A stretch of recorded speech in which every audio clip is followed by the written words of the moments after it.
This is the Sustainable Goat Podcast. We look to nature for how we should interrelate to the world. All the answers are within nature if we take the time to listen. But what we have to find is a reasonable way how to handle plastic. You know, consumers expect more. They're expecting brands to be more sustainable. They're choosing sustainable brands. These are the stories and ideas from those that will define a generation. I'm your host, Steve Cassinem, and this is our planet in focus. So Triwa makes watches and now belts, and I think from a fashion perspective, timepieces, so to speak, have always been kind of a centerpiece of fashion. But that wasn't where you always lived in, and you have this crazy cool background in fashion. So where did that kind of start? Oh boy, that's a really good question. Like my own background in fashion, that actually goes way back. I've always noticed, I've always paid attention, and I've always, even as a kid, I've always been like curious about like, what is this? Like, what does it mean to opt in? Because fashion ultimately is about showing alignment to a system, really, if I break it down. And as a kid, I was always curious about that. But I'm from the Midwest and I'm a man. So like very difficult to engage with this topic in Iowa. So actually I went to college, went to University of Iowa for business, to study business. And I was walking through the bar at the end of the night and I got scouted by a modeling scout. It's the same place where Ashton Kutcher was scouted. It's like, back then in the late 90s, that's what they did. The modeling scouts they all went to Iowa to find their their next. Yeah. Elijah Wood is from Iowa. All these people are from Iowa. Yeah. It's a really weird thing no one knows about. And we're all amazing and we're all super funny. And we have the same sense of humor, actually. That is true. So I got thrust into the fashion space via modeling, and I started to kind of pay attention to it. And I've come from a intellectual family, thoughtful, educated and all of that, and just started to pay attention when I started to get into things. And then I went to Milan for the show seasons and everything else. And one time I was in a fitting for Dolce & Gabbana, and the two of them were actually outside the fitting room. And I was in there and I was like, that's it. I got to figure out why these jeans cost whatever, $600, $2,000. Yeah. That's always the question, right? It's like, what's the difference? Yeah. So I'm sitting there in this fitting room and I turned them inside. I turned these jeans inside out and I compared them to my Levi's, my 501s that I had or whatever, 517s. It was boot cut. And there was no difference in the construction, no difference in the quality of the material. I've always paid attention to quality of material. So there was no difference. And then I was like, aha, this is what brand is. This is what the X factor above the material and everything else. This is it. This is it right here. And this was, right before premium denim was like blowing up and everything else. So, there was a lot they could do. But still, what I was noticing was, all right, there's a lot happening here that's beyond just A product, B product, So to shorten it, I came back, I changed my degree and I focused on fashion studies instead. I changed my school, went to Iowa State, which is actually whole different. It's the more agricultural focused school in Iowa, but they have a really top level apparel design and production program. And then I had a friend of mine who is an actor, Brandon Routh, who was Superman in the 2005 Superman Returns. And he called me one day and he's like, hey, I'm sitting here on the set. He was in Australia. What if you started a clothing line? What would that be? I would wear it. I could help you. And I was like, let's talk. So we got together and I was like, cool, let's do like custom suits and menswear, basically. So I did all that. All of the stuff you see him wearing in the promotion of that movie, still online and everything. It's all my suits. It's really fun. Wow. And it was so cool because I was like, Oh man. And it's really good stuff. I used, a master tailor in Hong Kong. Very, very, good. And I really like the idea of custom because there's really low waste on that kind of stuff. There's no MOQ really. You just pay more, but there's no MOQs. MOQs are really bad. So then I was like, hey, I'll start selling, get some other clients. And all of the men were saying this stuff that when I was going to university, I was working for a bridal shop, and I was working a lot with alterations department and everything. And I was managing the bridal shop. And the women would say stuff like, oh, can you do this so that my hips look smaller and stuff like that, which are unfortunate, normal body issues that are socially created. But then the men, when I was doing the custom suits, were saying the exact same thing. Something's going on here. This was 2005, 6. So I reached out to a former professor of mine and I said, hey, is anyone studying this? This is so interesting and super important. What's going on here? There's one woman, UC Davis. I called her. I was there a month later. I moved a month later, and I earned my degree studying gendered fashion and the social psychology of why different buying decisions are made. Within that program, because it's UC Davis, is very well rounded. She was the head of women's studies, and so that was really cool because she was the head of textiles and women's studies. So you automatically get kind of schooled in quite a few important things that are still relevant today. And you learn about hardcore textile science. I'm talking science with a capital S, like sitting there like, oh my God. Like some of the stuff they were doing is so cool that it's still not being done. Like dyeing fibers with mold. What? Yeah. Yeah. It's like there's so much you could do that it's just about scalability. Yeah, so ultimately, it's a long answer for a simple question, but like the fashion cycle and all of this stuff that I've kind of accumulated along the way really does inform the approach that we take at Triwa, because you need to be mindful of the world outside of your brand and mindful of the social constructions in every market you're working in, and also mindful of the limitations that are created within the materials space and the consumer space and every other space. The limitations don't mean you have to operate within them, but you need to be aware of them. So knowing that a supply chain is not a chain, it's a web. That is a very, very important knowledge base to carry with me if I'm saying we're trying to produce new items using ocean plastic. How hard could that be? It's very hard. It's very, very hard. How hard could it be to take a card holder and make it out of ocean plastic? It's very hard because no one's doing it. But I could call tomorrow and get 1 million cotton ones. And so I guess from a consumer perspective, right? I'm just a consumer. I want to make a more informed decision. And you see all these other options on the market. You are like, these ones are good. You never get to see the supply chain or the supply web, so to speak, when it comes to that. But where does the psychology play in? Because I think that from a psychology standpoint, I think that's one of the major pieces in shifting things is what's the mindset of the consumer and how is the education being done? How is the story being told? Because there's the business side and then there's the psychology side of like, how to attract the consumer to get involved with that brand. I think that I'm going to try not to be too provocative, but I might be. I think a lot of brands think that they need to lie to consumers. And I'm of the fundamental belief that you shouldn't. And I think that I always think that being straightforward and open and transparent it's important. And I think that unfortunately, a lot of marketing departments think that their job is to greenwash, values wash, manipulate. And if anything if anything were to surface about that brand, that could be a problem. That means you're not clean. And I think that as sustainability becomes more and more important, or as more interest in the supply chain comes, of course, there's brands who are making a great example of, showing the whole supply chain that they're working with and everything else.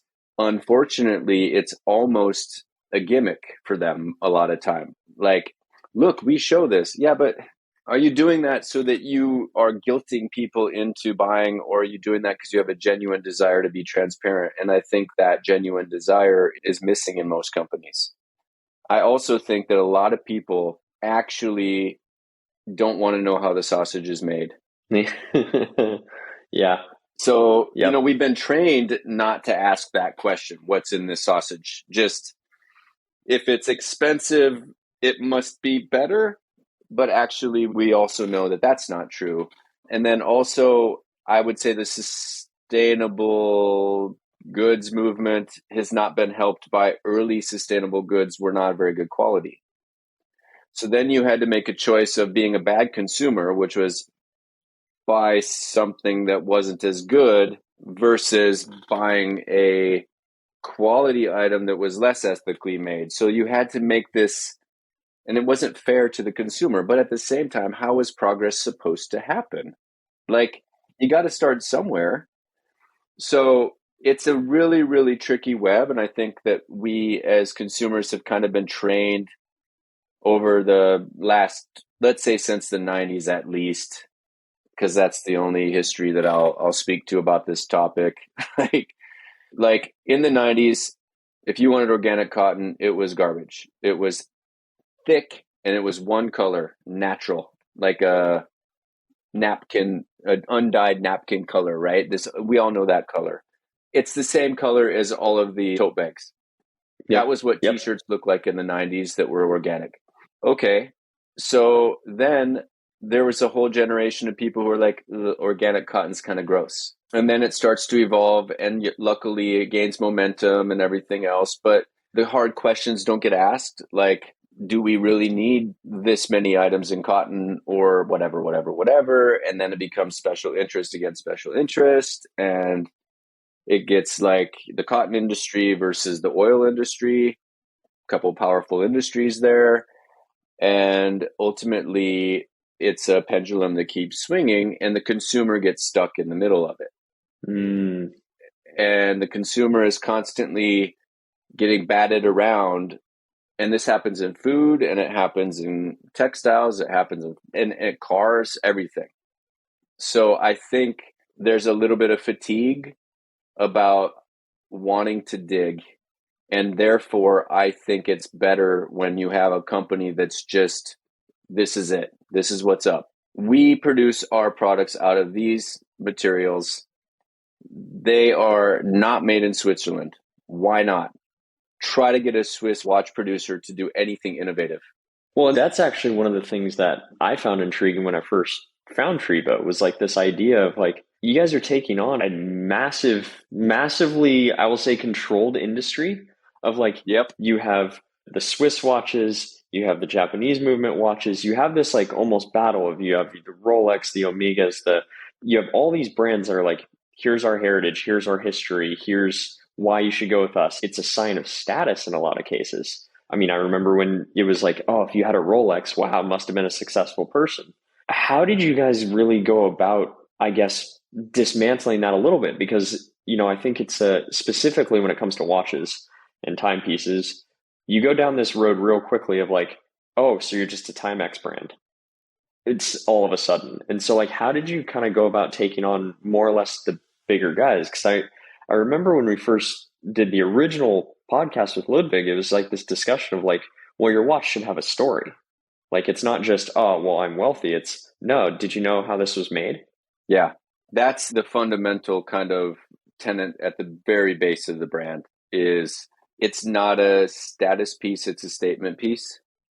And the interesting thing about watches is there is an inherent value added because it's tied to ownership, who owned it, my grandpa's watch, whatever, and memories. Got this for graduation, whatever.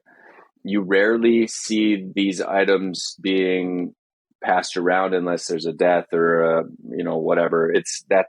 So you don't really have, if it's a statement piece versus status, there's more meaning already. Also, status, if you're ever looking for a really interesting short read, old academic stuff. Read The Theory of the Leisure Class. Fantastic. It's not very long. The idea of conspicuous consumption and like wanting to show status, that also goes on a pendulum. Right now in the world, when we're having an iffy financial moment, it is not the time to wear your Rolex. Do you know how many Rolex people are buying Triwa right now in Sweden? I see them and I've met them. And they all tell me that they and all their friends are leaving their Rolexes aside and they're buying a Triwa. And that's because they like what we stand for. And it's also a nice item. So they want to show that they get it, because wearing that Rolex is a little tone deaf right now. There are moments in time, like when the economy is really good and stuff, that wearing that Rolex and showing your success is a bit more acceptable. But showing what you care about and what your values are, that's the new timeless. It does actually last forever. I mean, you'll always be able to show what you care about and what values you have. It may not be as relevant of a topic over time. Like if you really care about gun violence and you buy a Triva Humanium watch, maybe that topic gets solved next year and it's a bit of an outdated thing to show that you care about. I would love if that happened, by the way, if gun violence goes away forever, because that's an issue that needs to be solved. Same with ocean plastic. It's a really easy topic to latch onto because it's an easy thing to show you care about, because like it's kind of common sense, but still a lot of people don't know, one, how important the oceans are, two, that actually there's solutions out there. So if you're taking on this outdated industry, you can try to change it from within, meaning, hey, I'm a Swiss watch brand and we're just going to blow it up. And that could work. But honestly, like, I don't really see that happening from that space, because if they saw the value in it, they would be doing it. And they go back hundreds of years and they've always done it the same way. It's a very traditional, it's like, you know, it's the handmade, the craftsman with the eyepiece getting really close and placing everything perfectly. And that's, or the illusion, the narrative. Yeah. The narrative, the illusion. Yeah. Yeah. I mean, honestly, the Italian made goods in Italy are made by people that are immigrating from China. That's a fact. I guarantee you the Swiss watch industry has the exact same setup. So is it an Italian made good if it's made in Italy by Chinese immigrants? Is it a Swiss made good if it's made in Switzerland by Chinese immigrants? And therefore, we're really saying, what are we saying? You know, these are topics that the fashion space doesn't really want you to talk about, because what are we saying? Are we saying that things made in Europe are made more ethically? Doubtful. There's sweatshops all over the world. So what are we saying? Is it xenophobia? What is it? You know, so what I'm looking for with producers is, do they want to try new things? Do they get what we're trying to do? And the best place to do that is the place where they actually want to have that conversation, wherever that is, where they want to try to work with you, where they see the opportunity and where they see the potential. So changing the watch industry, change is scary. How are we going to change it from Switzerland? We're not. So instead, we work with producers who, you know, they're based in Hong Kong and they're very flexible, but also like, I can send them materials and like, can you do this? Can we injection mold with this? And they can test it and say, yes. How cool is that? Versus, oh, no, we don't work with that. Yep. It's a different attitude. Well, and that's one of the things that I found so interesting when I first found you guys as well, is like this concept that I guess there was a different form of communication around transparency. It wasn't just like, hey, here's the material and what we do. It was like, no, this is who we are. We are doing this way. Other people, we'd like them to follow. We would like, you know, to be copied in the industry. We're not trying to be this, you know, keep it this, you know, close to the chest. And I mean, even from, you know, working with Circular and doing kind of the carbon tracking of every single thing that goes into a watch, you know, that level of transparency actually intrigued me, because it was like, whoa, they're going the extra mile in this process, but doing it in a way that like actually feels like I'm sitting across the table. Yeah. And I think we've talked about this before, but I think that when you're doing those things, if it's built in from the beginning about how you're working, we have the luxury, and I say that, I mean that, we have the luxury of being relatively young. I mean, we're talking about a couple 100-year-old watch brands versus 15-year-olds. So we're still the young guy. So it's not something we're adding on top that's difficult amidst a 200-year-old balance sheet that you're trying to do. We can be a little bit more flexible and add it in from the beginning. So that means like, this is our business model. We're not changing. We're almost like, and then there will be one in the future who's better than us, I hope. We're a step in progress, and then someone will come along and be way further ahead than we are. Good. Progress, good.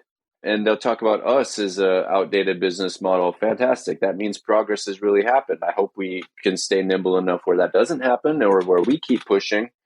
But what worries me is I don't see a lot of other brands taking this stuff seriously. Mm-hmm. And that means that the greenwashing is working in some way, or that the people are tired enough, or they lazy. I don't really know what it is. You know what I mean? It feels like it needs to be more than just part of a sustainability initiative. It needs to be in planted. the DNA. Yeah.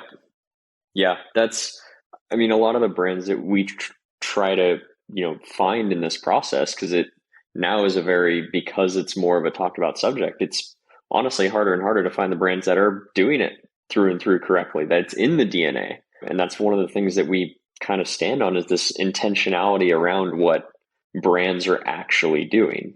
And I think that it also comes back to like the intentionality about the people running it. And I think, from your perspective, you've been very intentional about the way that you have navigated your own career as a person. What's kind of been, I guess, part of that journey in being intentional about your decisions, whether it's, I'm going to take this job, I'm going to move here. I mean, there's inherent challenges that go with that. There's sacrifices that are made along that way, because there is an easier route. Where does intentionality kind of play in at least you as a person in navigating this? Yeah, that's a great question. I care a lot about people, and I believe that my ability to help people grow and influence their life in a positive way is directly connected to my ability to help companies grow.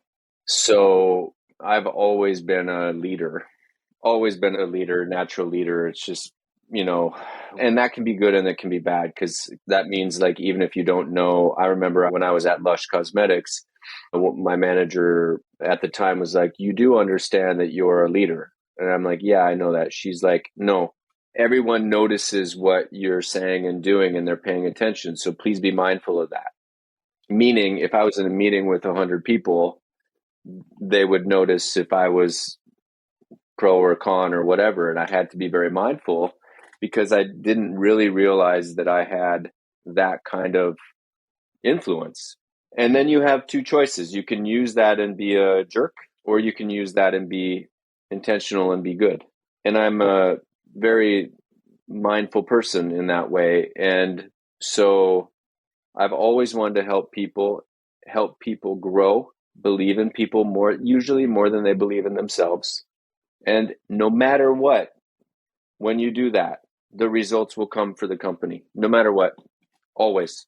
It's like, you don't grow a company by saying, how are we going to get the sales today? You grow a company by saying, how are we going to do more good things for this person and help them grow and improve? And how can we do more good in the world? That's how you do it. Some people look at me like I'm insane when I say that, but I've got 20 years of experience saying this is exactly how it works. But I sound insane because there's so few people who actually do that. So the amount of people who are trying to scam me all the time is sad. Yeah. Log into LinkedIn and see how that works. Oh man, I'm telling you, I'm telling you, whether it be people who say they want to invest and they're trying to steal shares, or people who are like trying to, I can help your business, ROI, blah, blah, whatever. It's just what it is. But I try not to get jaded by that, because ultimately the partnerships that you can find can be really clean and really pure. So I guess like that's part of it. But also I've learned that I am partnership driven. So that means I can't knowingly screw somebody.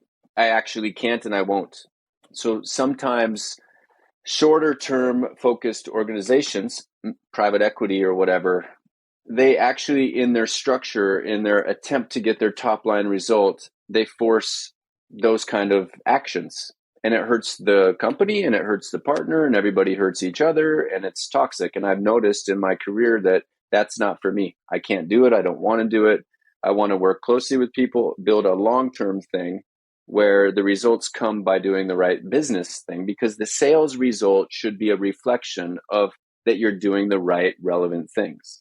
It shouldn't be a reflection of that you manipulated people, or that you tricked anyone, or that you did some weird campaign that worked. It should be a reflection of that you're connected to the overall zeitgeist, and that you're speaking about it correctly, you're getting your message out, and you're doing the right things.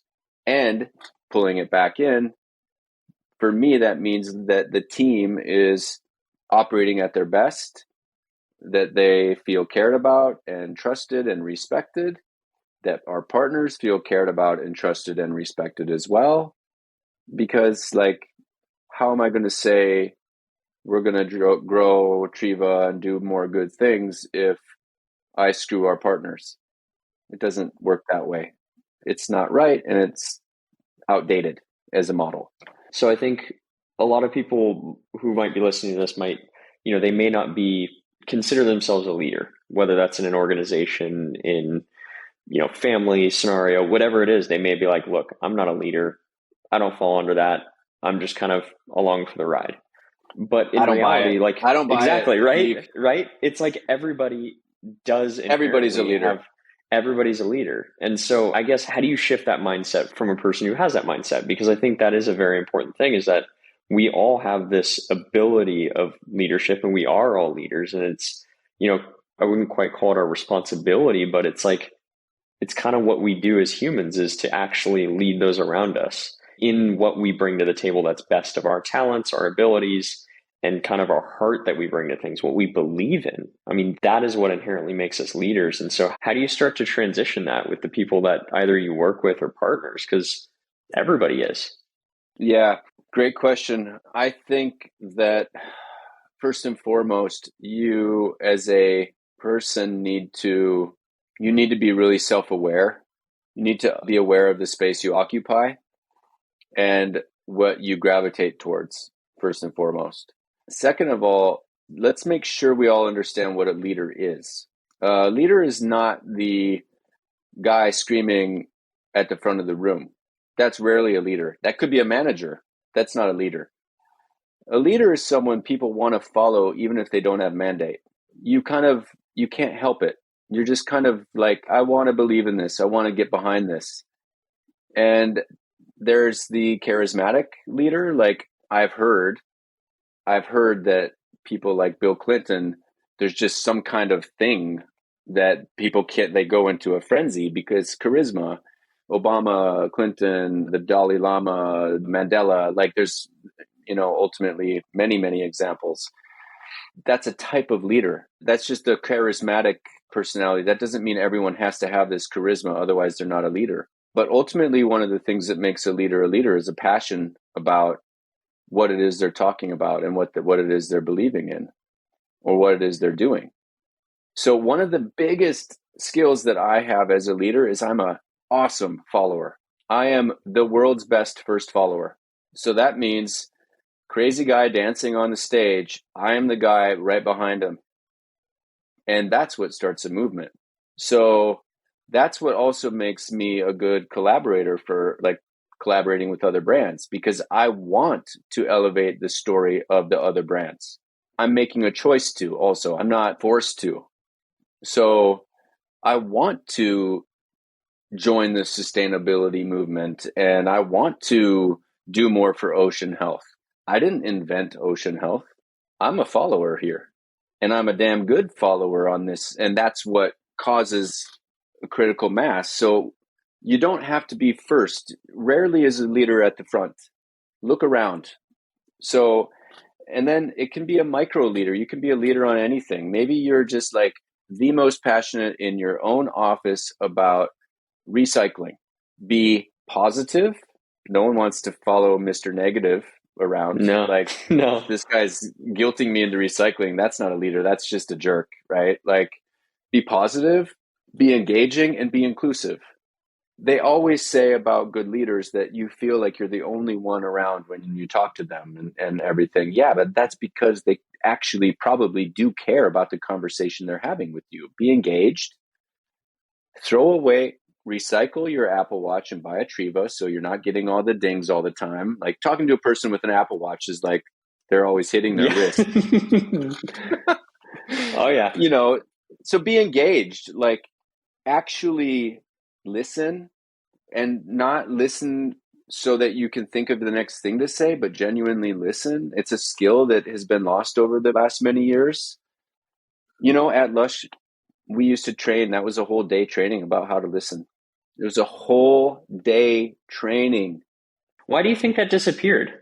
Like, the idea of actually listening, and whether it be authentic listenership or present listenership, like, where do you think that derailed? Because the most valuable thing is to just, I don't know, I was told when I was young that you have 2 ears and 1 mouth, so listen twice as much as you speak.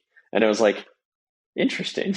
Yeah, I think that the value given to listening has declined. So let's say, like, if you think of school now, I don't know, I'm not in the American, education system right now. I bet there's classes about presenting, but not classes about listening. Oh, yeah, definitely. There you go. So it's all about how to get your words out there. But listening is also about critical thinking. Critical thinking is important for problem solving and innovation, and actually self-esteem and a whole bunch of other stuff.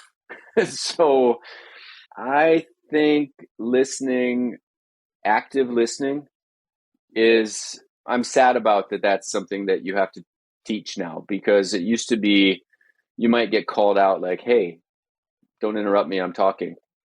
Now it's the way of communication where I'm talking, this is my point. I'm not listening, this is my point.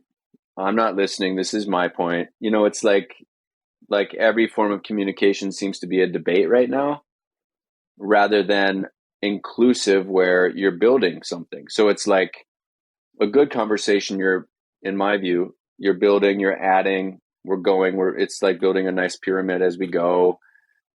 And you're engaging and you're giving cues that you hear it and you agree or you don't and you're talking. But that's not the way communication has gone. I think it will come back. I also think listening pulls into like a lot of this, the concept of how you shape your worldview. One of I think the greatest gifts of GOAT is the ability that, like, getting to be in the room and to listen to all these incredible people who are leading sustainability, and to just listen. And what it does is it shapes my worldview more specifically. But, the hope is that we communicate it to everybody who's part of the community that, by listening and just observing, there's a way that you might have a deeper understanding of the world that you didn't previously have. And that inherent authentic understanding of something can actually shape the way you live life. And that's individualistic. It's not just, hey, join in this and follow. Part of it is following and like supporting somebody, but it's like your own thoughts and your worldview is truly unique. Like, only you have the way that you've seen the world because you've experienced what you've experienced. And likewise for me. And I think that in the context of the sustainability conversation, there's a lot of, well, it should be this way, it should be that way. But it really is, how do we all just kind of start to see the way that we see a better world? And then how do we get there in a really authentic way? And that's where I think that leadership kind of comes to play. It's the ability for somebody to take that risk and and do it like Triva has. You guys have created this entire kind of community around this thoughtful consumerism, I guess could be the way of describing it. It's like, you're not necessarily saying don't consume, but you're saying consume in a way better way than you always have. Be thoughtful about your consumption. And back to your question before, maybe be intentional about your consumption. Like for us, you're going to buy a watch. We know there's a bunch of other brands. At least think about if you want to contribute to something as part of your purchase. So it's more inclusive. We're not trying to guilt anybody, because that's buyer's remorse. Yeah, it's not. You get that problem when you're talking with buy local. It's like, oh, support local. It's like, yeah, how about, please don't put me in that position. Of course I want to buy local, but make sure it's the same quality. Like, or better. Yeah. Like, come on, please. I want to buy your local handcraft. Please don't make me choose between something that's way higher quality and cheaper. Like, because that's not fair to put someone in that position. So I think we want people to see that buying something can be a form of activism as well. You don't have to be an angry, frustrated, pissed off like person handcuffing yourself to a tree to show that you care about the environment. You don't have to. You can, and no judgment on those people either, because everyone has their way. We're not perfect. Nobody is perfect. We just believe that we can help move the needle enough so that the next is better than the next, that is better than the next, and we can drive relevance for our partners. And a lot of the things we're trying to do is really I'll take the example of ghost nets. You know, this woman reached out from a recycling plastic place in Taiwan and said, hey, I see you work with ocean plastics and we have ocean plastics. You want to have a call? Sure. She's going through everything. She points out to this one option, 100% ghost net, infinite supply. Well, and what is a ghost net for starters? For people to understand. And that's also part of my point. I'm glad we're going to define it, because most people have never heard of this. And that's even more freaky.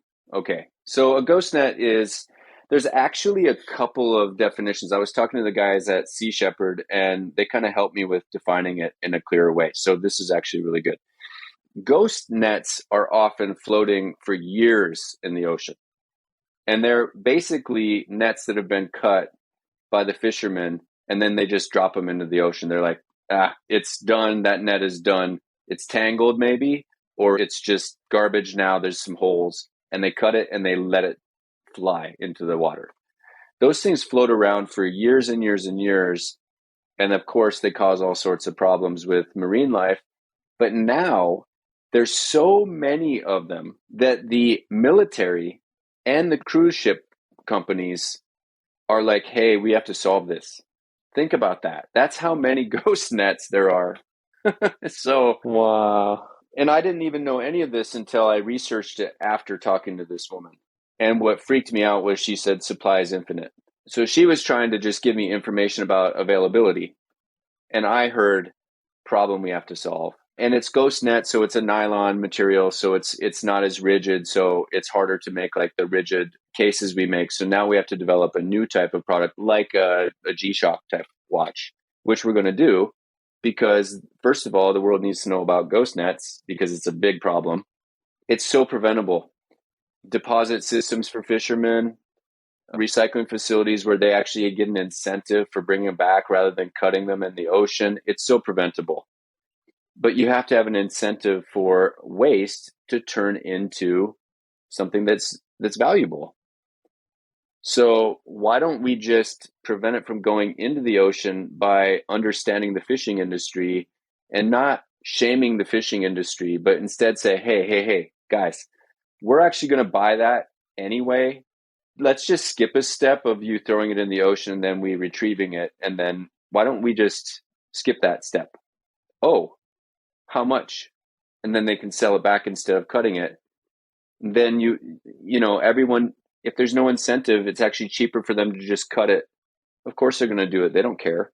So, and then someone like me to say, wait, what?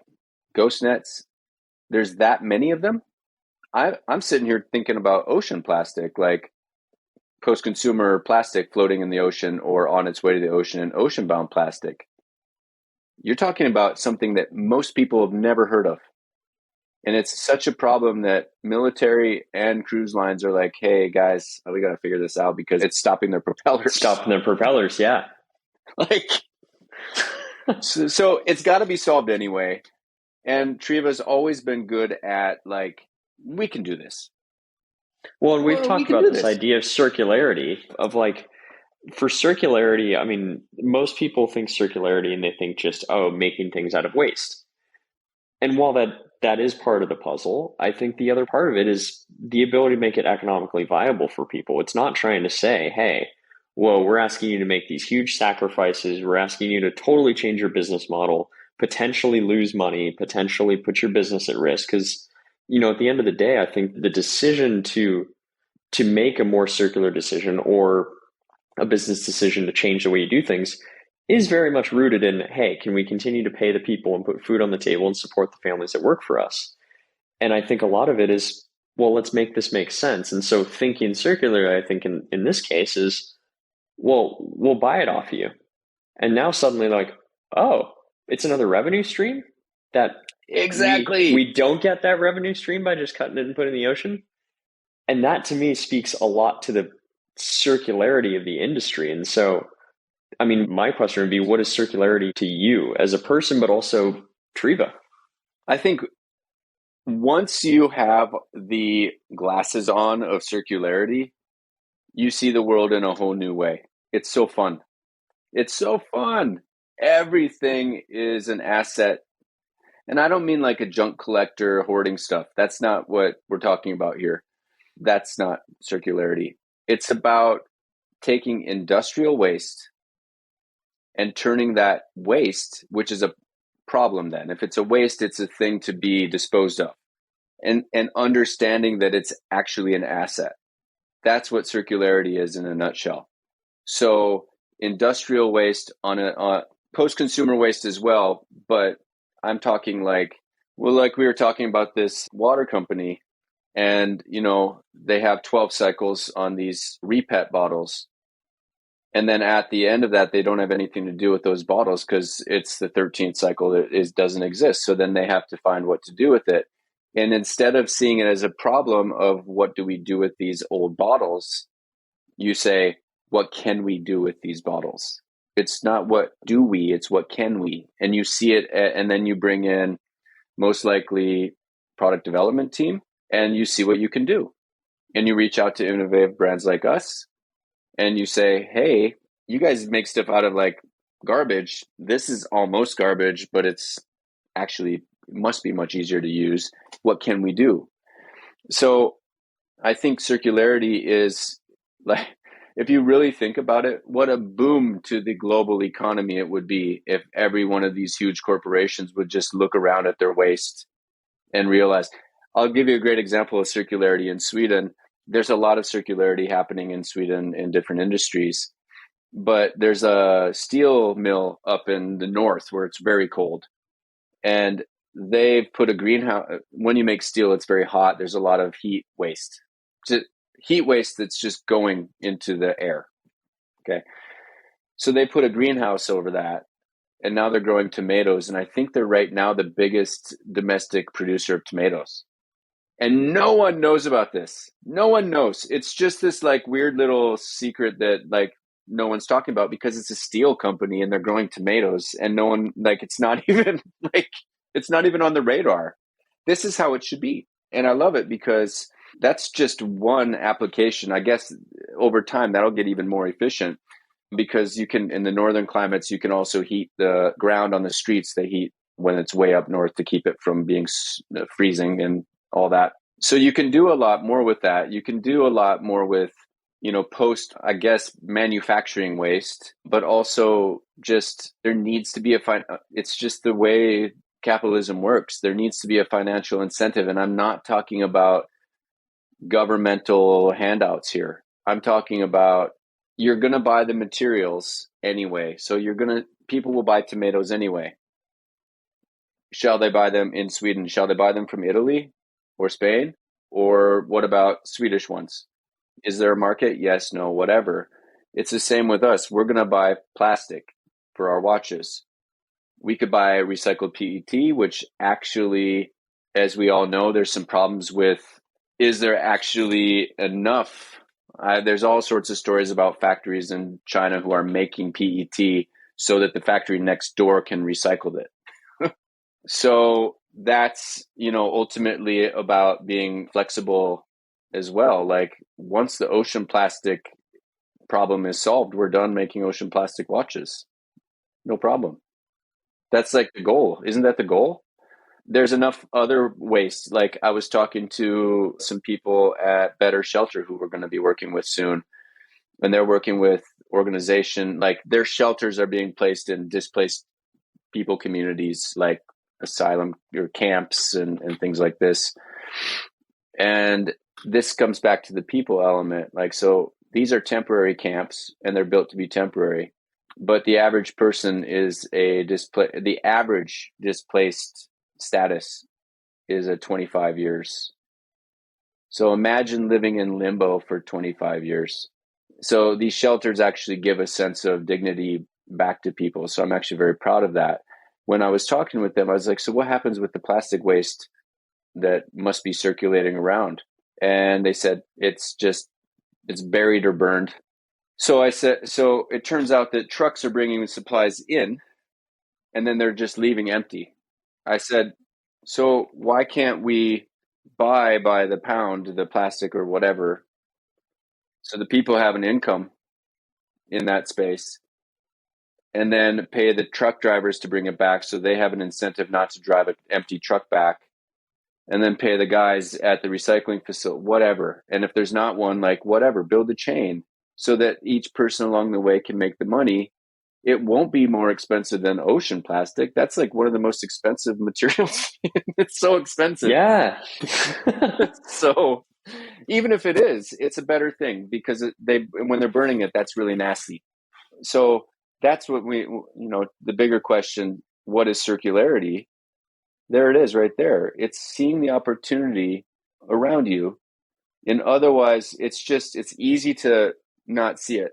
What's the holdup, do you think, to me, it's always been the understanding of like long-term versus short-term, like the ability of like, well, for us to set this up, it's going to be an investment. And right now, we're really trying to make sure our balance sheet looks good. And, I don't know if this is worth the investment because we don't know if it's going to be a win at the end, and we have shareholders and, that whole discussion. But is it necessarily just the thinking short-term versus long-term, or is it actually thinking more, hey, it might be an interesting problem to solve. There's opportunity here. I mean, nobody would think that a steel company is actually growing tomatoes, but here they are, and they're a big tomato producer. The food industry is a very large industry across the world. And so there's actual opportunity there. And just because you're a steel company doesn't mean that you can't do tomatoes. But is it the long-term, short-term, or is it also, I guess, the consumer mindset of like, well, if these tomatoes are done with heat from steel, is it as good as like those fresh grown tomatoes, that are grown in the world? Is it that side of like, oh, well, that's made of waste, so it must not be as good? Nah, I actually don't think I actually think this is part of the problem. I don't think the consumer is being thought of at all. I think in most cases, the tail is wagging the dog in companies. A company should be led by a visionary person or people who want to take that company somewhere. That's what a company should expect from a leader. Most of them are not qualified to be in these positions, and they don't want to take a chance, and they don't have the vision. They don't see the opportunity. And then when I say tail wagging the dog, I mean they're only looking at the bottom line, and they don't see like, okay, so for example, they're siloed out. I think in the business space, especially big companies, it's too siloed. So, but if we build a greenhouse, that'll cost this much. No one's saying, and the revenue will be this much from it, and that'll actually pay for it. So it's a net zero and we're fine. And then after that, it's actually profit. So it could be a lack of a bigger picture from organizations for people to plug into. It's short-term, long-term in that a lot of times, whatever, the bank or the shareholders or whoever needs that bottom line profit to go up, and that investment is risky, but not if you have vision. Like there's not risk in that. Like the example I was just using for getting that stuff out of Syria or Turkey or whatever, there's no risk in that for anybody. None. And I would argue very, very hard with anyone who wanted to argue with me that there is risk in that, because it's not a business risk. We're already buying at a high price. So that's also about like, that's what makes it marketable. So yes, steal tomatoes. That's what makes it marketable. You could charge more, shouldn't, but you could. How innovative and cool, or whatever, or donate it to schools or whatever, do something good with it.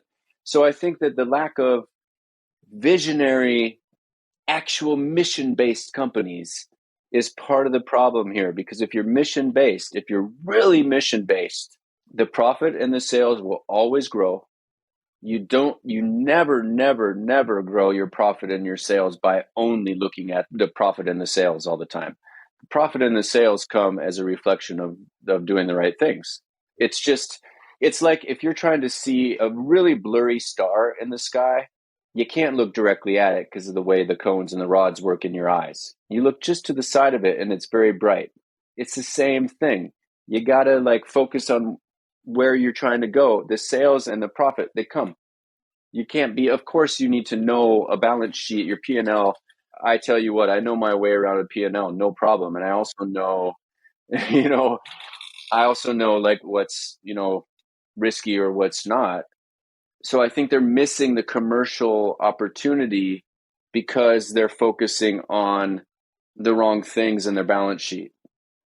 And there's often, these organizations are so big that you have little tiny or big, well, within that big organization, you have a bunch of small organizations and there's infighting and all of that kind of stuff.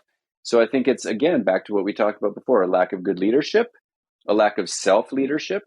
It becomes an organizational problem, people getting promoted for the wrong reasons, who can't really manage people and help people understand to think about the company first and actually the vision of the company first. So we're at Triwa to drive positive change every day. That's why we exist. Then it's expected that everyone in the team is also here to do the same thing. Take that on a huge company like Procter & Gamble level. Boy, you cannot waver, Otherwise, what happens is you create a department called the Green Department or whatever, Special Initiative Department, and then they make it as a marketing story. But that's not authentic. Back to being what we talked about leadership. You got to be genuine. It has to be real.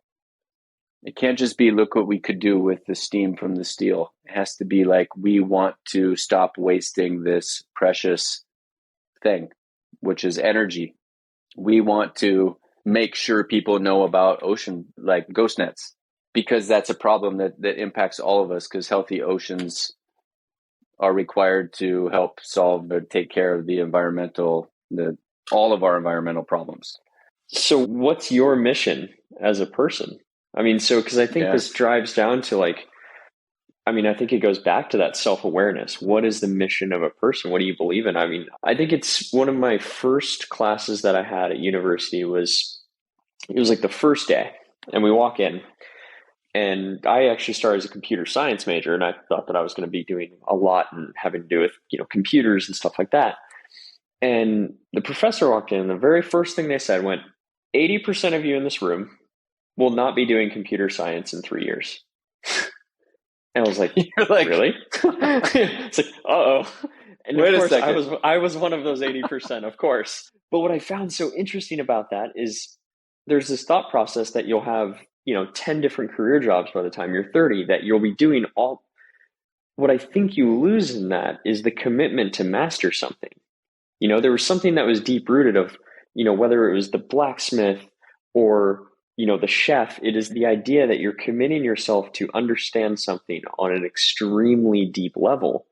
And there's beauty and there's value in that because it's a commitment to understand something so deeply that you can actually then share that knowledge with a community. And I think that the excitement is to hop to so many different things. I'm not saying not to do different things in life, because I think that it's what gives people a well-rounded nature, but it's that self-awareness around what do you actually believe in as a person? Because I think the cool part about society nowadays is that you can do absolutely whatever you want in the world. Anything you could ever dream of is actually possible now. So then it comes down to, what do you actually believe in? And I think that knowing that and figuring that out is kind of the key to most of this, to have it start to happen from the bottom up. And so what are you chasing? What's your mission? What is the puzzle you're trying to solve? I'm fortunate enough that a couple of years ago I had a full-on midlife crisis. So I can tell you exactly what matters to me. And I really, really encourage everyone to have one of those. Oh, they're great. I've had one already. They're so good. Yeah. Oh, they're great. They are an important part of life. And if you don't have one, you're probably ignoring it. So, but I will say I am motivated by learning.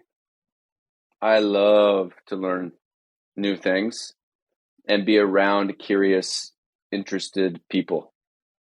And like, what am I here to do? I am here to leave it's a short life. It's a short time I have on this planet. And whoever interacts with me should be a little bit better off having interacted with me. I'm not trying to, change the world. I just want people to see that it might be rough out there, but we can help make things better. So step by step, I think give people hope and optimism in a time when that's not really trendy. And I don't really care, because deep down, I am such a freaking hippie with all that comes with all that, but at the same time, I know business really well. I know leadership and management really well. I know how to change a company, turn a company around, but that's just work. It's just work. So at the end of the day, how you experience this time on this special blue ball we're on, isn't it a shame if you're at the end and the end could be tomorrow and you're like, oh, I shouldn't have done like that, or I wish I would have done like that. To not let yourself fall into this negative spiral so easy. It's so easy because you can pick anything. And I think one of the challenges about being, mindful and thoughtful is I do feel a lot. So when you're passionate like I am about doing good things and about driving positive change, you feel a lot. And what I mean by that is I read 4 different news sources every day. I know exactly what's going on in the world. And sometimes it's a bit much. Mm-hmm. Indeed. And it's also my responsibility to say, hey, even though it's a bit much, I'm not going to let myself turn jaded or nihilistic or anything else. So I actually feel quite a bit of responsibility to kind of bring that forward. That kind of mindset of life is stressful, life is hard, and it's harder. Everyone's version, it's stressful and hard no matter what your circumstance is. If you're wealthy, there's this kind of stressful and hard. If you're poor, there's this kind of stressful and hard. And that's just money examples. If you're this or that or this or that, everyone has their own unique challenges that they bring into it, but you shouldn't be defined by your challenges. I mean, it's really, really important that people understand that they matter and that they're valuable. All people are valuable. And it's really important that people understand that you don't have to be the president of the United States to be valuable. You could be, I don't even care. I don't even want to give an example because there is no hierarchy on what's more valuable or not. It does not matter. It's about what you do in that position. When I was working my first jobs in retail, I was busting my ass because I wanted to do a good job and be good at what I did because I had pride in the experience I was giving people. So whatever you're doing, do it. If you work at a gas station behind the till that's behind glass and the night shift, do that job awesome. If you're a flight attendant on a, Oklahoma City to Tulsa flight with a third tier airline, you matter just as much as the president. It does not matter. And treat people that way. Treat people like they matter. That really bugs me when I get treated. What's interesting is because I don't really care about any of this stuff, like status or like title or whatever. Like it's not, people are valuable no matter what. Especially when I have longer hair, I don't always get treated very well by people my age. Very interesting. And it makes me wonder, like, why? Like, then if they hear, oh, I'm the CEO of Triwa, then suddenly maybe these same people who are rude to me would be very nice. Why? Why is that? Why? Or being rude to the person at the restaurant who's serving you, or being dismissive to the old person who needs a seat on the bus or whatever. Pick your thing. Like, everyone matters. So I think that's also part of what, like, why, if that's what matters to me, that's why Triwa will never not be ethical as long as I'm involved. Because you can't turn on and off this stuff. It is. You don't just say, I don't feel like being ethical today. I don't feel like caring about people today. It doesn't work that way, because that's just, you are. It doesn't mean I'm a perfect angel. Everyone has bad moments. Nobody is. And all of that. Yeah. But then also be self-aware. And when you call yourself out on those moments, be kind. You have a bad moment doesn't mean you're the world's worst person. It means you got a developmental opportunity.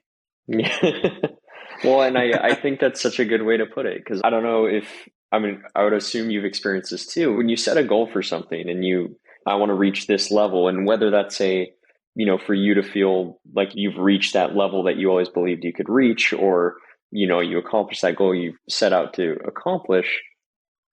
What's so interesting is in that moment, you have these visions of, oh, here's what it's going to be like when I reach that. It's going to be this amazing moment.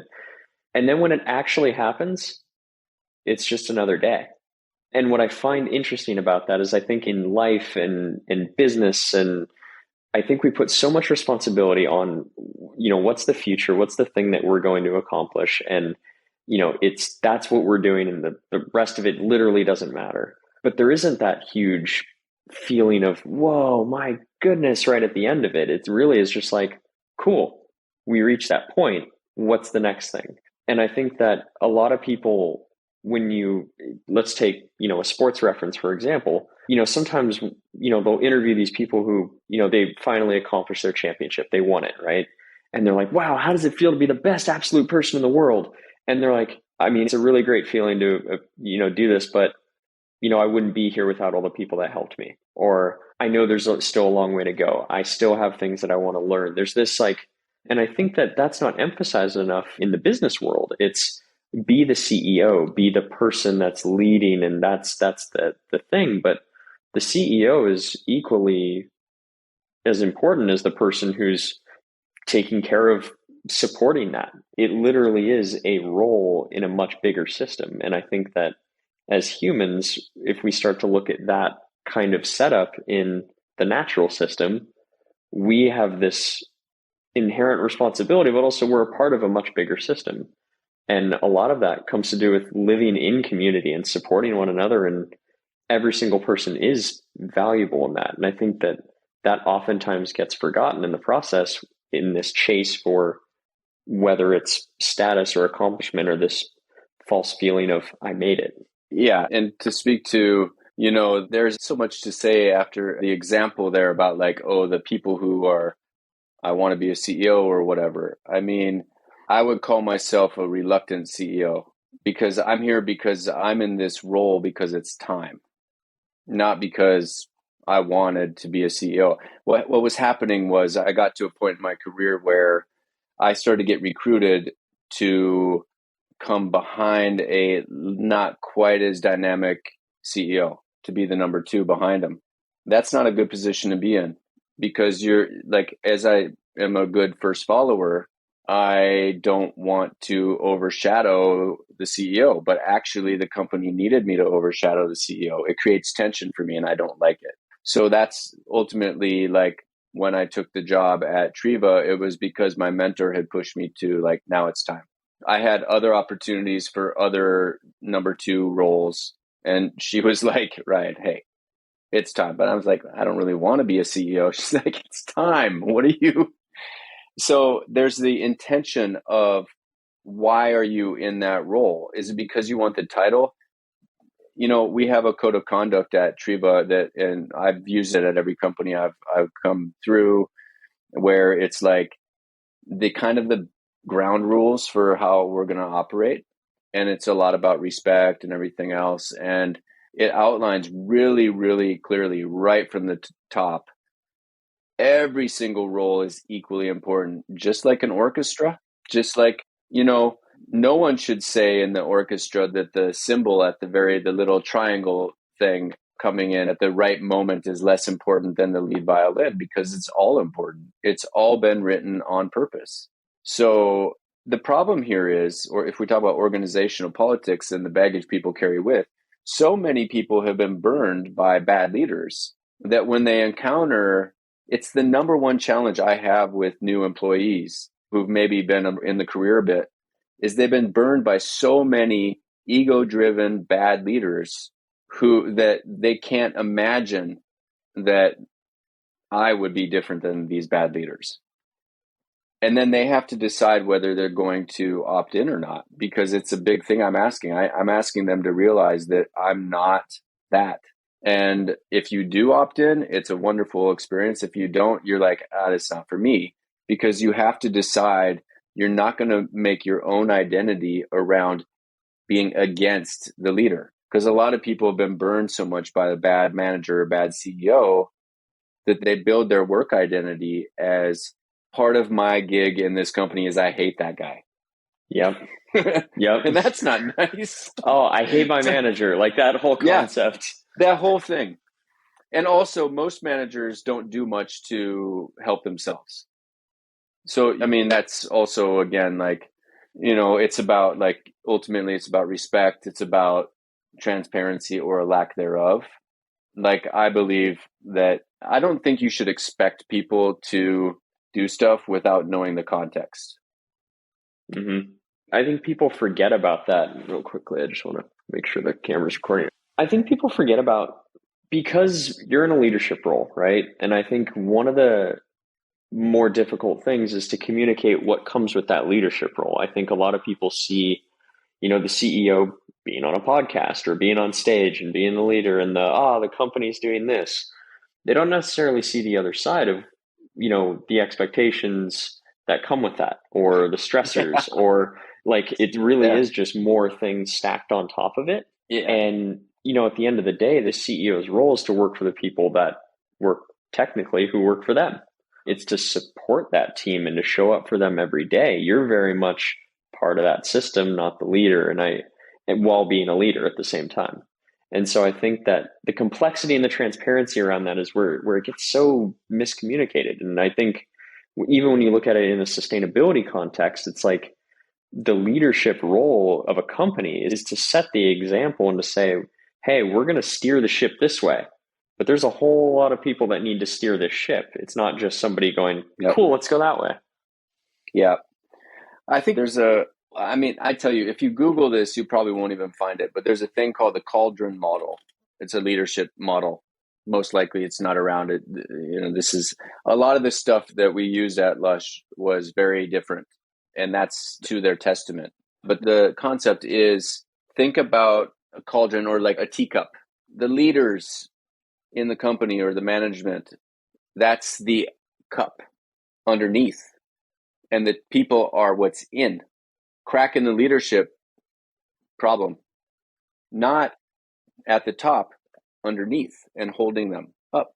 And I've taken that and I've modified the hell out of it and made it my own style, because I learned about that 10 years ago and I like the idea, because that stability that you need to offer your team and balancing that with the reality sometimes, that's hard.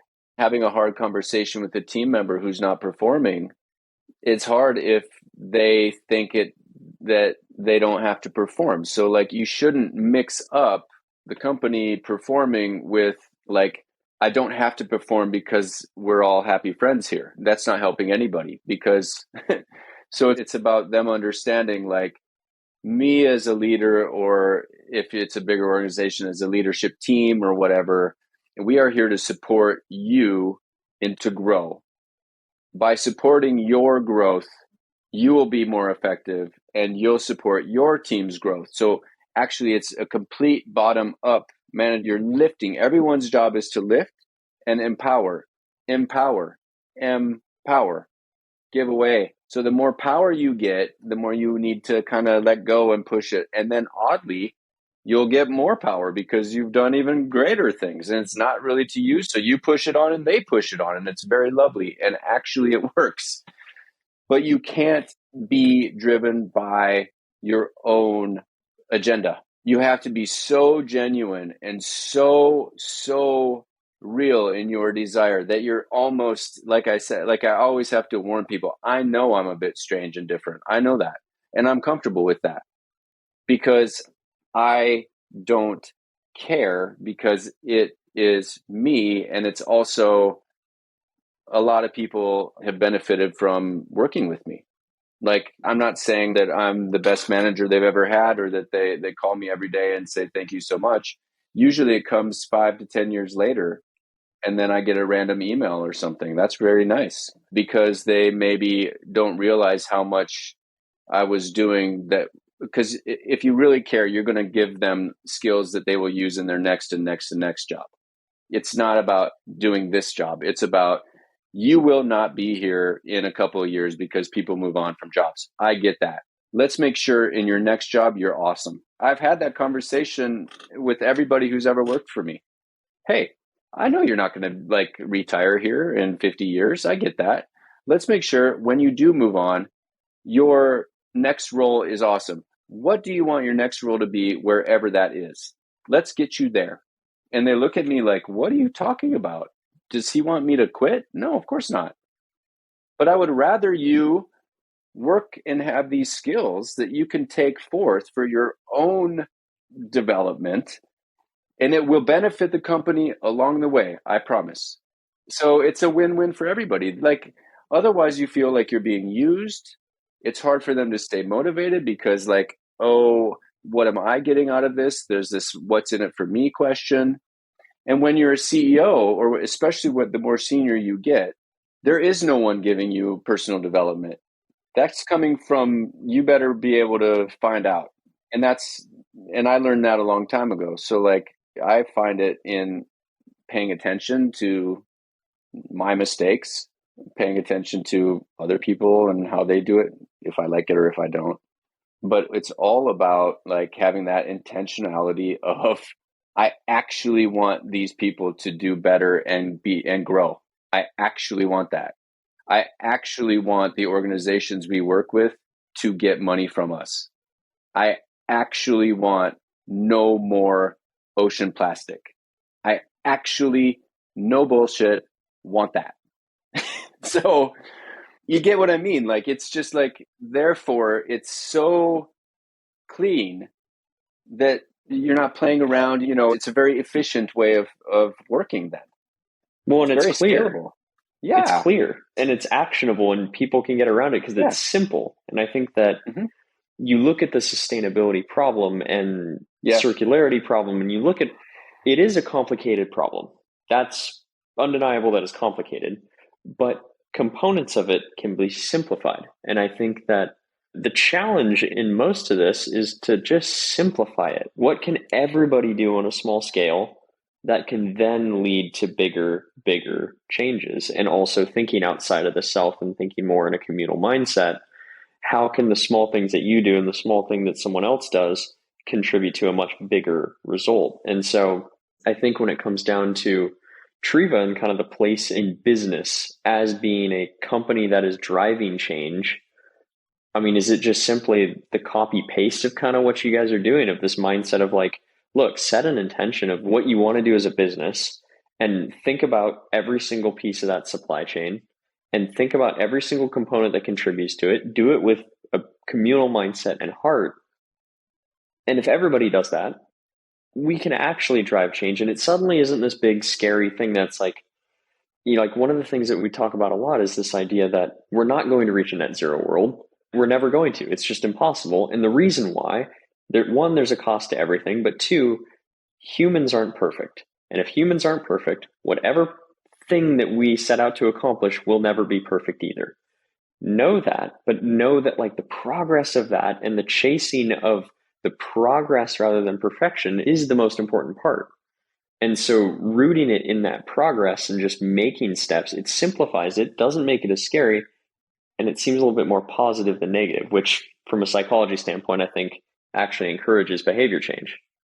Yeah, I agree with everything you're saying. I think there's two things to latch onto here. One is let yourself, first of all, know your lane and own that lane and be okay with that lane. So otherwise you're setting yourself up for you're maybe really not being realistic. So, I care about sustainability and I also care about social issues and I also care about this and I also care about that. And therefore, I will never be able to sell anything. So you need to know exactly what you stand for and what you're willing, like what really, really matters. Number one. So for us, because I care about a lot of different issues, but we still use batteries in some of our watches. So theoretically, if I were not able to allow for that gray area, still keeping in mind I want to get away from batteries, but technology is not there yet. And it's not there because automatics are way more expensive. Like no one would buy it. So still being like, we're focusing on this and allow yourself to be focused, even if it's very, very, very specific. Surfboards made from, found wood, reclaimed wood, very specific.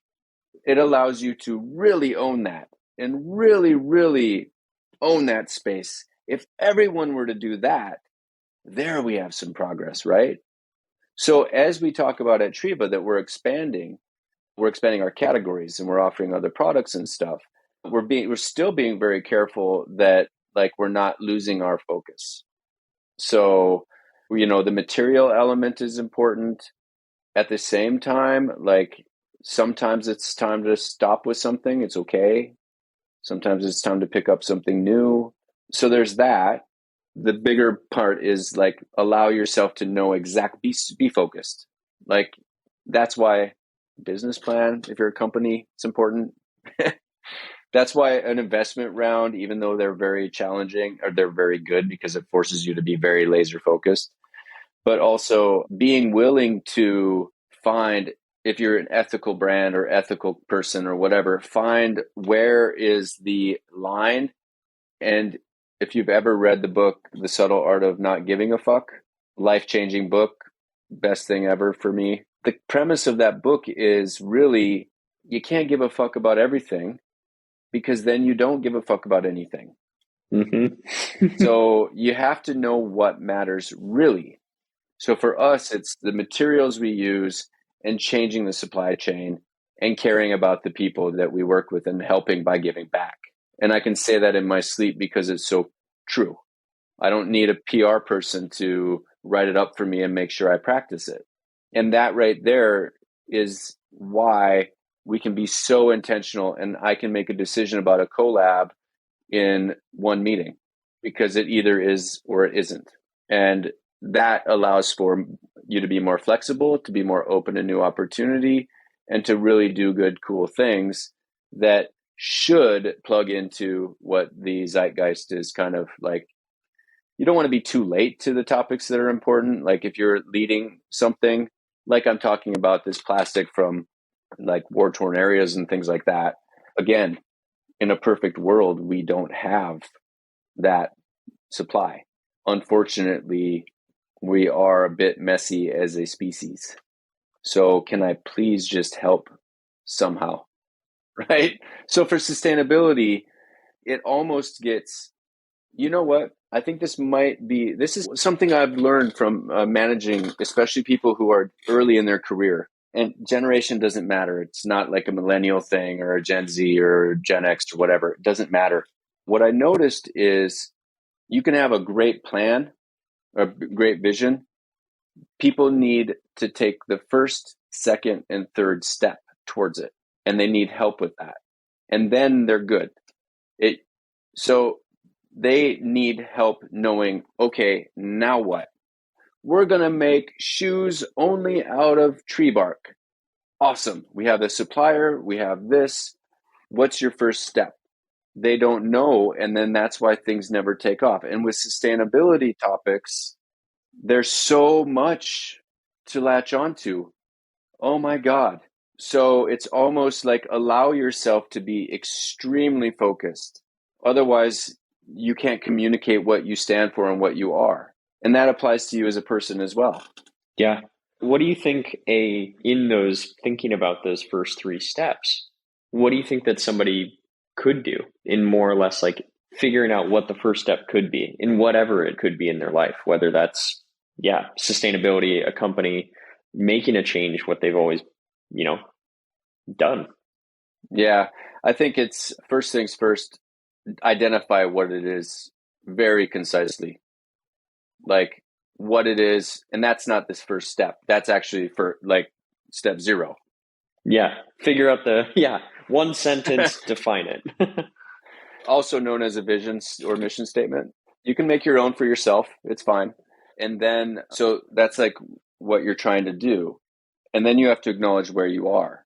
And then what I recommend and what I've worked with is future perfect concept. So you kind of say like, if I fall asleep and I wake up and give a date, a timeline, like wake up in 7 months, what am I looking at with regards to this topic?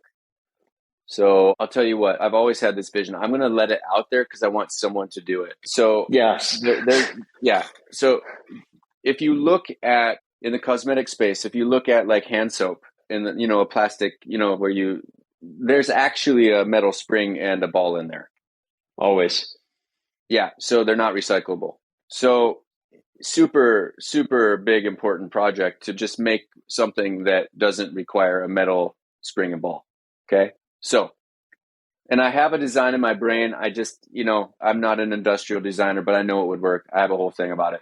Anyway, so I'm going to solve the problem of this because cosmetics, boom, I'm solving that. Now I'm at step 1, actually, because my first step was actually to identify where I want to go, right? So you should celebrate that and be kind to yourself about, look, I've got a vision. Cool. Look where I am. So then you say, okay, I fall asleep. I wake up at, fall asleep doesn't matter, whatever. I suddenly am aware of myself and I'm reflecting in 7 months or 8 months or 6 months or 2 months or whatever. And this is what with regards to that vision, this is where I am. I've got a design. I've got it patented. I've got a business plan. I'm still working in my current job because, I'm not ready yet because I'm still working on the design. Okay, cool. And how does that feel? Feels really good. Feels like I'm accomplishing something. It feels like I'm on my way towards a vision and something important within this thing I really care about. Okay, cool. And then what? Then you suddenly are aware of yourself another 6 months later. What are you looking at? What you've just done is you've worked through some goal setting, and it's caused by working towards a vision, but you're giving yourself a little boost that comes from like what you would like to see. It's a visualization technique that also leads to goal setting and all sorts of wonderful things. Because you can also, and of course, this is as a manager what you would do, but you could ask like, if you're doing it for yourself, you would say, okay, who's around me? Well, maybe I've found a mentor. Maybe it's just me because okay, would that be a challenge if it's just you? It feels like maybe, like you got to maybe talk to yourself if you're coaching. Yep. But, I did this when I started at Triwa. Like, what am I looking at in a year? Yeah. that's exactly, I love that you hit on the idea of what does it look like in the future and being kind of real about it. Like, I think I've been playing around the idea of patient urgency And it's this idea of like, it doesn't mean just because it's in the future doesn't mean, oh, I'm just going to, take my time in doing it. It's knowing that this will take time to solve, and that as long as I'm taking one step every single day in the right direction, eventually those steps go somewhere. I mean, I come from a background of doing endurance sports, and when you're looking at a 12-hour race, you can't look at it as a 12-hour race. It's mile by mile, minute by minute, and you just kind of go, hey, keep moving forward, because you'll have setbacks in that process regardless. Nothing ever goes smoothly, but it's knowing that, am I still making steps in the right direction? Now suddenly you look back on it, you're like, cool, I finished it. I did it. And that process was just rooted in this idea of like, I'm going to be patient about it, knowing that we can get there, but knowing that it's going to take some time, but also do it with a sense of urgency of like, I'm driven by this. I believe in this and I want to work towards this. So therefore it's worthy of my attention, my dedication, and my ability to share it with other people. I mean, I think one of the big things is people aren't willing to share because, I don't know, maybe risk of judgment, risk of like, oh, getting shut down, or maybe risk of somebody stealing the idea, which thank you, by the way, for sharing that, because it's the reality of it is like 98% of ideas never see the light of day because it takes effort to get something out there. And unless somebody really believes it just as hard as you do, most likely that thing won't be created. And that was one of the things I used to have early in my career was like, oh, I got all these ideas, like don't share them because somebody might steal it. And it's like, no. Yeah. In reality, if somebody does it, it's better for the world and it's not about me. Yeah. And that's also why it's like, if it's around the topic of sustainability, if it's important enough where it's on your mind, get it out there, because you might also find someone who's actually working on the same thing and they're further on with it. And like someone is like, oh yeah, I've already developed that about the thing. Cool. How can I help get that to market? I know people in the cosmetics industry. How can I help it? And if there isn't, why not? Oh yeah, because XYZ problem from 10 years ago has been assumed, but that problem's already been solved. It's also like silly we're not using gravity more in that kind of space, but never mind. Like, why do we force soap up? Yeah, right? I think it's a lesson in when we try and solve problems. Most of the time you're swimming upstream when you don't realize that maybe if you just swam downstream just a little bit, there might be a lifeline there where you can pop out, walk on up, and then still get to the same spot. And I think it's the willingness to be fluid in that process. Yeah. It's a really interesting, I mean, when it comes to ideas and trying to solve bigger problems and contribute, I really do think that people overwhelm themselves. Mm-hmm. Just get on with it. Like, get on with it. There's a slogan that a tiny little shoe company from Oregon came up with a while ago. Just do it. Little guys. Little guys. And little guy. But it's so beautiful because it is like, hey, just get on with it. Like, by the time you've overthought it to death, maybe you will have missed years from your life or whatever. And at the same time, you're going to fail sometimes. Hurry up and get on with it. Mm-hmm. Yep. Maybe that first idea wasn't a good one anyway. And just talking it out and mapping it out and trying to actually do it, it's like, nah, this is a bad idea. But you have to work through it. This also builds, this failure thing builds resilience. Resilience is really important for self-esteem, personally and organizationally. Organizational self-esteem is something no one talks about. It's a very important problem. Yeah. Because you get afraid to fail. But how could you learn to walk without failing at walking? The first rocket didn't go to space, didn't make it. First airplane didn't work. Well, it didn't work. You know, we actually tried that once 7 years ago and didn't work, huh? So I guess we shouldn't try anything else. I guess let's just pack it in. Well, I would imagine a lot of people know this story about SpaceX and Elon Musk, but the actual last launch where it did work, that was their last shot. They had tried so many times. That one had to work. Otherwise, they were going out of business. And it worked. And now you look at how it's impacted the rest of the space industry and the world. And it was because it was the willingness of like, look, we failed. We're going to do it one more time. always one more time. There's something that can solve this problem. We will do it. It's having that learning attitude. It's a very engineering-y approach, and I think it's really healthy. Like the last one that went up and it failed, and he was like, yep, great test. It was like, yeah, exactly.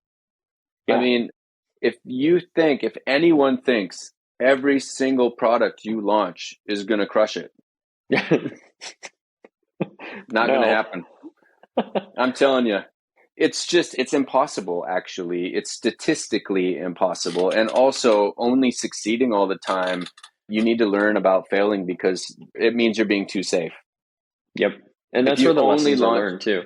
Yeah, it is. I mean, let's try to minimize the hurt from it, of course, if it's an expense or whatever. But at the same time, like, it's part of business. And somewhere, and this goes back to something from earlier, somewhere some of that got lost. Like this idea that like, nah, we're only going to take safe bets.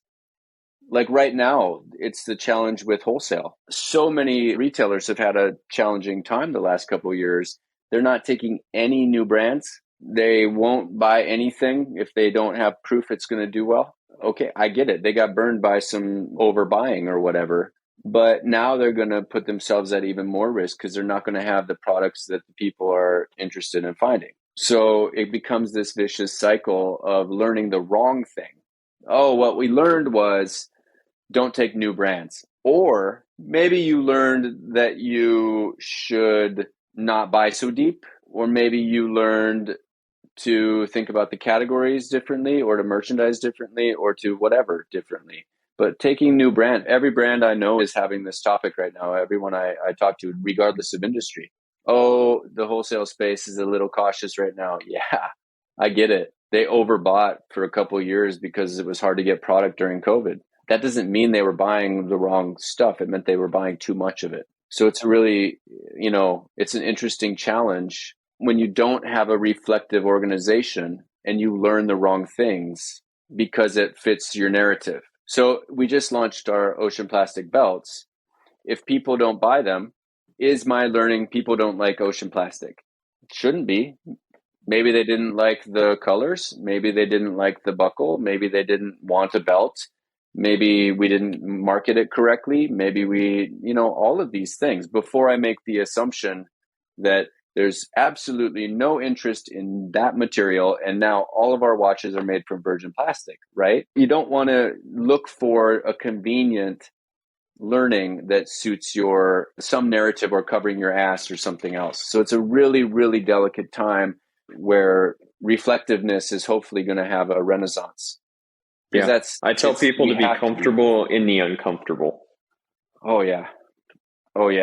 Just sit with it, deal with it, and know that you can take it on. If you're not failing or moderately uncomfortable on it multiple times a week, if not daily or multiple times daily, it means you're not pushing yourself. I mean, really, so again, back to it doesn't matter what role you're in. You should be pushing yourself forward, even if it's data entry and it's really just data entry all day long.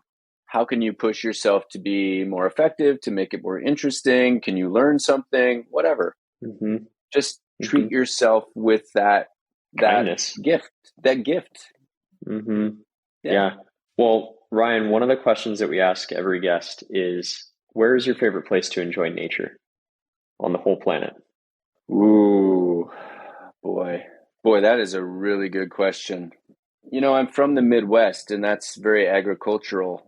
And being around forest and ocean is really special to me.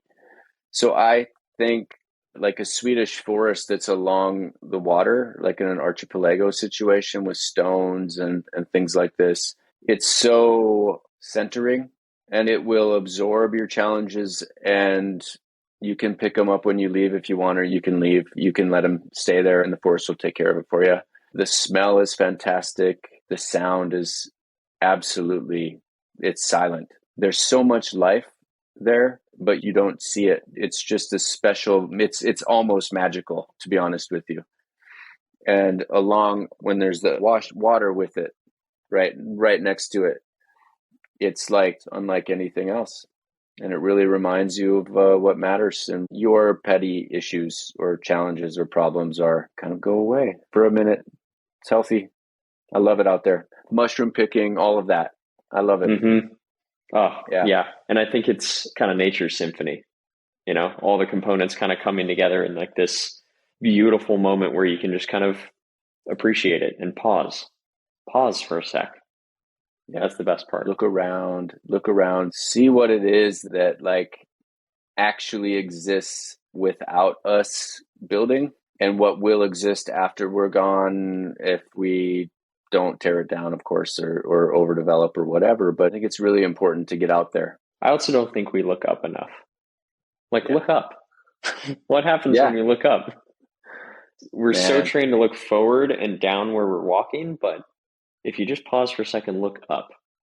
Crazy perspective. You might see it. Beautiful clouds, beautiful colors, especially at the right time of day. I agree. And if it's cloudy and you're looking up and you're in a forest, it's beautiful to see the trees and the contrast and everything else. So like it's a really great point. Look up. Good one. Yeah. Well, Ryan, thank you just for taking so much of your time, diving into the podcast, talking on really this intentionality, circularity, and community that GOAT really focuses on. I mean, Triwa has been embodied in the DNA from the bottom up. And I mean, the things that you and the team are doing in the world, it's meaningful. And I think that it's more than just a watch or a belt or a bracelet or a wallet. It's actually inspiring people that there is other things that matter in the world and that humans matter. And that's the most important part. Much. Thank you for that. If we reach through and inspire one person, we win, right? Just takes one. I think it's definitely win. Takes one. Yeah. And I mean, like at the end of the day, we can all be a bit kinder to ourselves and each other, right? And I hope that more people can feel that. So thanks for having me. And thank you for spreading the word through what you're doing about all of the organizations and people who are doing important things. I think it's actually like so important. So thank you for having me, and thanks for GOAT. You're welcome. Thank you. Yeah. Cool. Yeah. Thank you for listening to the Sustainable GOAT podcast. I'm your host, Steve Castanham. With each episode, we can further define what it means to create a truly sustainable and resilient future. I think the new status is to show that you actually care. You want to drive change and you want to be part of a sustainable future. People fight for what they love. Let's really all target for a small but significant shift in the way we live, we consume, and we plan our life. Join us at sustainablegoat.com.